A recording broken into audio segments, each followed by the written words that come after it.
and welcome to Basketball Talk Pro. My name is Ron Ekker. I want to start, well, first of all, I'd like to give you a little explanation of how I feel about Basketball Talk Pro and yourselves, and how the relationship between me and Basketball Talk Pro and yourselves. I just have to assume that the people that watch this type of a program, which is a coach's training program, basically, is that the people who watch it are very serious about this career, becoming a coaching professional. I'm just assuming that. It would seem like a waste of time for people who are not taking it serious to sit and watch this.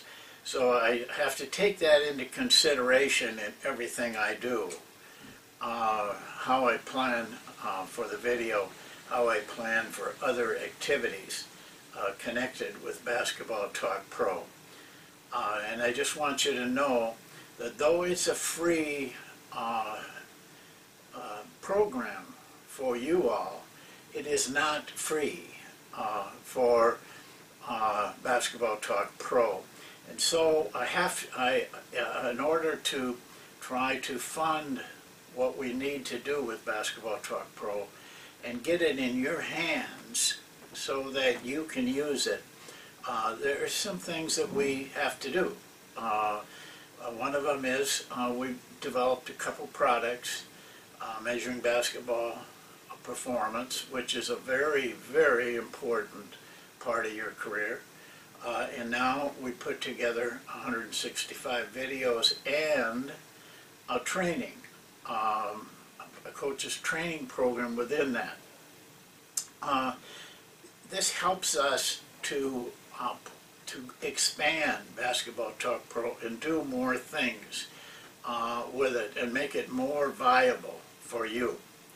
But I'm assuming, as I said, that all you guys that are watching this really want to learn about basketball, because I really want to help you learn coaching basketball. I think it's better for everybody if we can do that. So I'll start with the Monk Clinic on Saturday, which is, has been requested, and I wanted to do it anyway. So I was going to do it. But this is a classroom type of thing, and I think it's much better for you, if at all possible, for you to be involved, be part of it, rather than see it at some other time.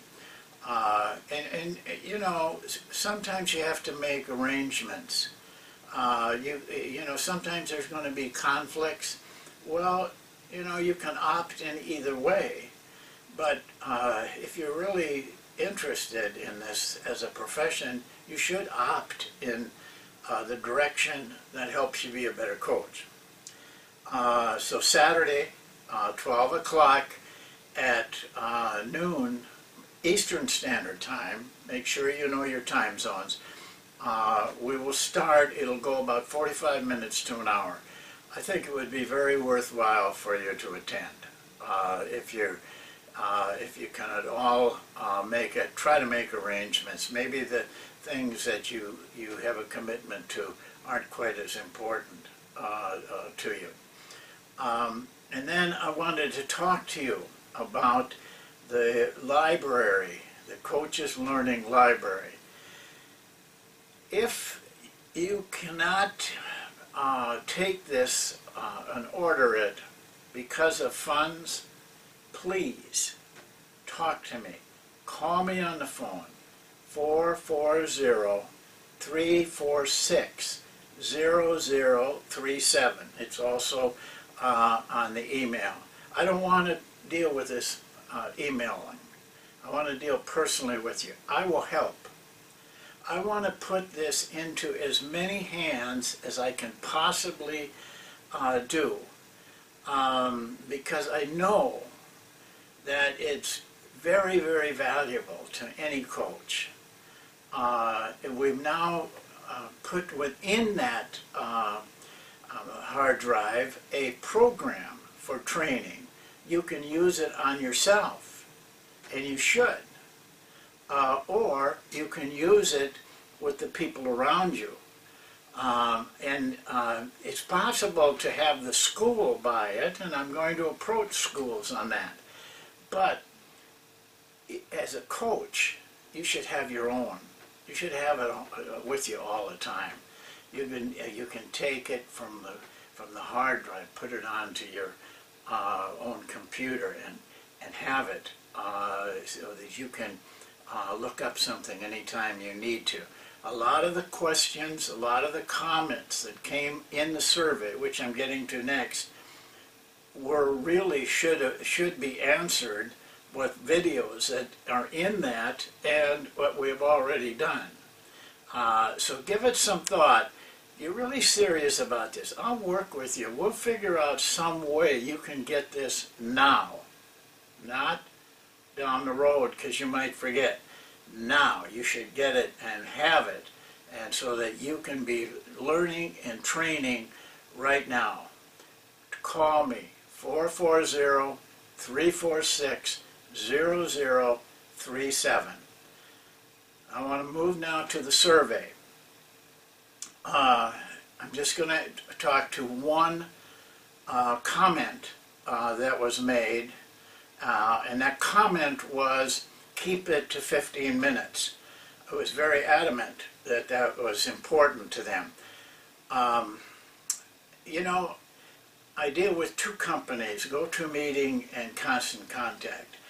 I love those companies, and I'll tell you why. When I have a problem, a technical problem, which I have a lot of because I'm not, I'm not trained in that. I get on the phone, they tell me, put me to the right person, and then I have to wait. They always tell me on the message, the expert is working with another customer, and we tell our people to take as much time as they need to give you the very best service. When it comes to you, you will have all the time that you need till you accomplish what you called about. And they do it. They live up to it. Well, I feel the same way about this 15 minutes. To me, if you're a really serious coach, 15 minutes a day, 3 times a week should not be a factor. I look at it this way. I'm trying to do the best job I can to honestly give you the benefit of my experience and other people's experience that I've learned from, so that you can do the best job possible for your team. If it takes a half hour, if it takes longer, I will take that time because I want it to be right as well as I can do it. I don't want to hurry through things. But look at this, 15 minutes, 3 times a week, that's 45 minutes. Now I am willing to bet you that you waste 5 to 6 hours a day that have nothing to do with coaching, have nothing to do with anything. You can't cut a little of that out for more than 15 minutes. It takes me between 4 and 5 hours to make that video.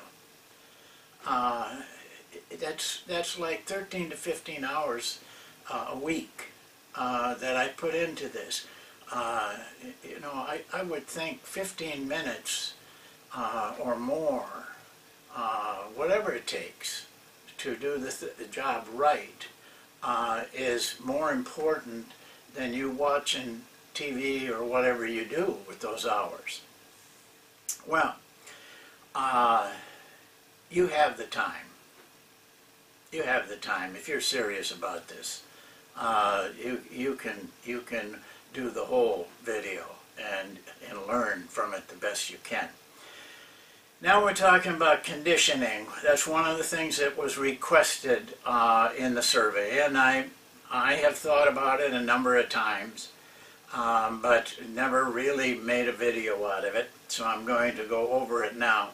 Before I go on the whiteboard, which I have to do to show you, I just want you to know I spent a lot of time learning about conditioning. I went to the top people that I could find that, and most of it was in swimmers, because they really have to, you know, their life is almost conditioning. And I'm going to give you the benefit of that work. It took me all summer to you know, come up with a system that fit my system, and I'm going to give that to you now. But first of all, you condition for basketball in preseason, not during the season. Everything should be done by the time that first game rolls around. And after that, you don't do any more conditioning. It's been proven that once you get in shape, it takes very little to stay in shape. You might see your team looking tired and you think, I got to run them. Chances are they're looking tired because they're nervous, not because they're out of condition, if you did the conditioning at the right time and in the right way. That's number one. Number two, never ever use conditioning as punishment. Make it clear to your players right from the beginning that you aren't doing this to, you know, just run them till they drop. You're doing this in a very scientific way to get them so that they can play the best basketball possible when the games start. And I will guarantee you, my experience has shown in 30-some years of coaching teams, that this works. You'll have a well-conditioned team, and you won't have to worry about it after the season starts. There's some exceptions, injuries. You may have to go back a little bit, or you may have a two or three sport player that doesn't get in on the conditioning, in the basketball conditioning, and you have to work separate with him. But don't condition a whole team for him or her that came in late. Now, in order to show you, I need to go to the whiteboard. So let's do that right now and take a look at the drill itself. Well, I'm going to use the pointer for this drill because I had to bring the camera in tight so that you could see it. And it doesn't have enough room for me in there. So I'm going to use the pointer, and I think you can see the pointer very well. First of all, you have to have, or a stopwatch at least, but it's best if you have a clock, the game clock, or the shot clock, so that you can change it to 30 seconds. Now, most of you probably have a 30-second clock. But if not, you have to do it with a stopwatch, and I've done that. I've had to do that, but it isn't quite as good as having a regular clock. The idea of this is that we have players on both sides. There's 12 players here. I'm only going to demonstrate with one. This guy right here gets to demonstrate.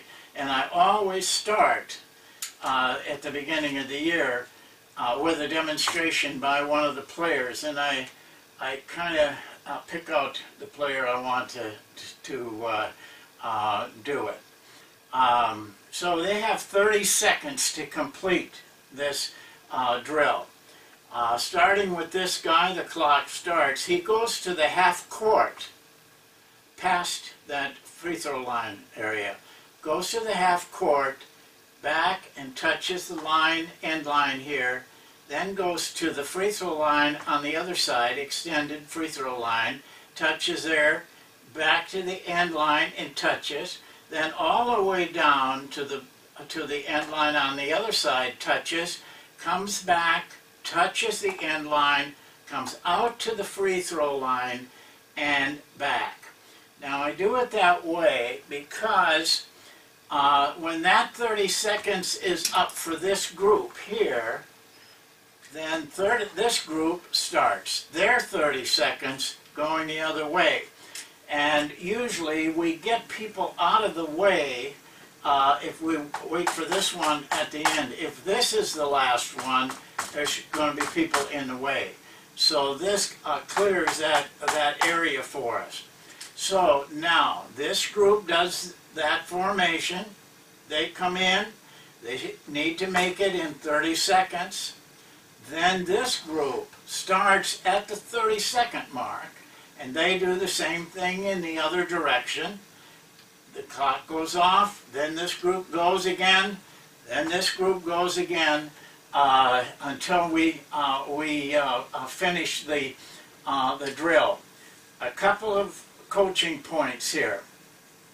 One is have somebody here and have somebody here. You probably should be one of those guys.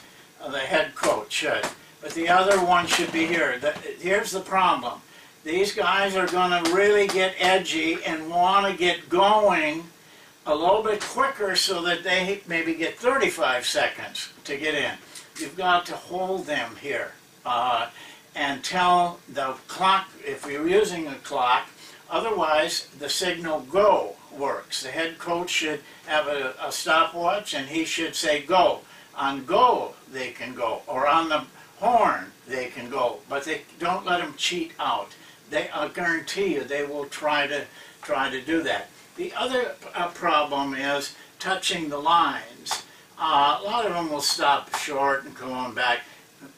If you don't have them touch the lines, you can do it one of two ways. I've had players complain about back problems from leaning over to touch the line. I just kind of let that go. But with older players, like professional players, that worried me a little bit. So I just had them, they had to touch their foot on there rather than their hand. You use good judgment on that with your team. But don't let them talk you into what they want. You do what is best for them. Make sure they either touch it with their hand or they touch it with their foot. Don't let them fudge up on that. Now, I want you to write this down because I'm going to tell you how you work it during the preseason. The first day, 6. Do 6 of them. 6 times for each group. That's it. Never make them go longer because they don't look tired. Never punish them. Never let them off. I've been in area watching coaches who get, kind of get nervous about the third one, and they say, okay, if you all make it, we'll go in. Well, what's that about? This is a conditioning drill. They got to do the same thing every night and in the same time. That's the secret of it. So you start with 6. You do 6 for 2 days. Then you go to 7.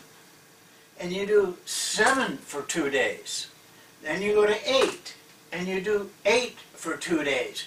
You continue this 2-day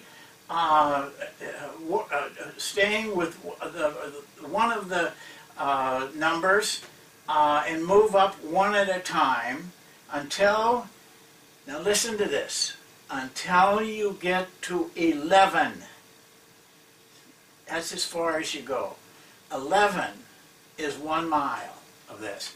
Now remember, you're doing this at the end of practice.